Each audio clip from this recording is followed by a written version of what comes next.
Hello, hope you all are fine. Welcome to this wonderful session. This video deals with UML, different types of modeling, types of diagrams, class diagram. What is a UML? The Unified Modeling Language (UML) is a standard visual modeling language intended to be used for modeling business and similar processes, analysis, design, and implementation of software-based systems. UML specification explained this process. Provides guidance as to the order of a team's activities, specifies what artifacts should be developed, directs the tasks of individual developers and the team as a whole, and offers criteria for monitoring and measuring a project's products and activities. UML is intentionally precise, process independent, and could be applied in context of different processes. Still, it is most suitable for use case driven, iterative and incremental development processes. Example are UP.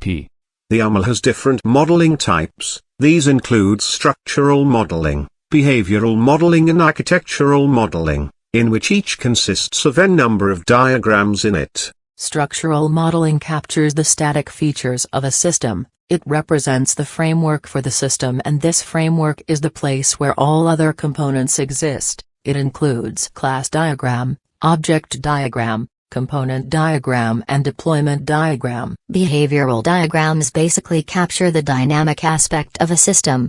Dynamic aspect can be further described as the changing, moving parts of a system. It consists of use case diagram, sequence diagram, collaboration diagram, state of art diagram, and activity diagram.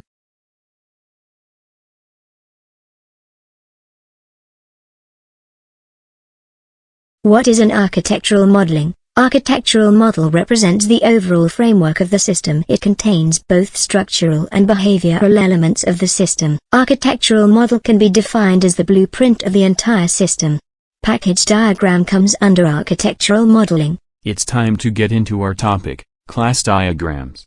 Class diagrams are widely used to describe the types of objects in a system and their relationships. Class diagrams describe three different perspectives when designing a system: conceptual, specification, and implementation. A class consists of a class name, data members, and member functions. A class diagram is not only used for visualizing, describing, and documenting different aspects of a system, but also for constructing executable code of the software application. The symbols for relationships used in class diagrams includes association, directed association, reflexive association, aggregation, composition, inheritance are shown here.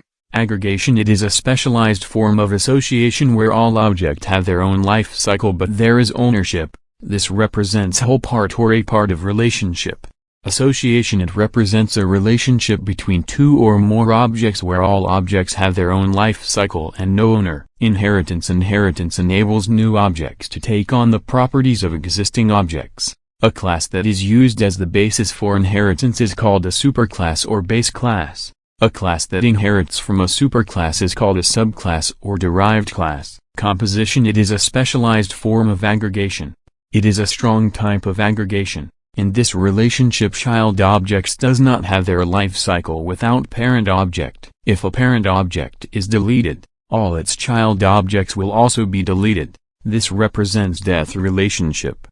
Dependency: it represents a relationship between two or more objects, where an object is dependent on another object for its specification. Multiplicity: a multiplicity allows for statements about the number of objects that are involved in an association. Realization: realization denotes the implementation of the functionality defined in one class by another class. Directed associations contain directional flow. Reflexive association occurs when a class may have multiple functions or responsibilities. Generalization: generalization is the process of extracting shared characteristics from two or more classes, and combining them into a generalized superclass. Shared characteristic can be attributes, associations, or methods.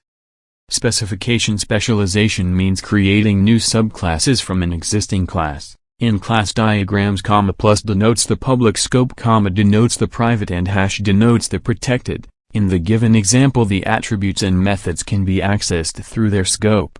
In name string, String represents the data type of the variable name. Similarly, all the variables are followed by its data types. The attributes does not have parameters.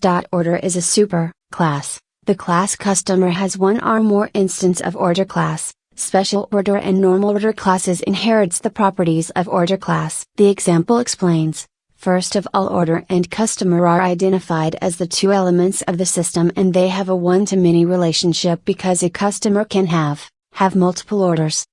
We would keep order class is an abstract class and it has two concrete classes, inheritance, special order and normal order. The two inherited classes have all the properties as the order class.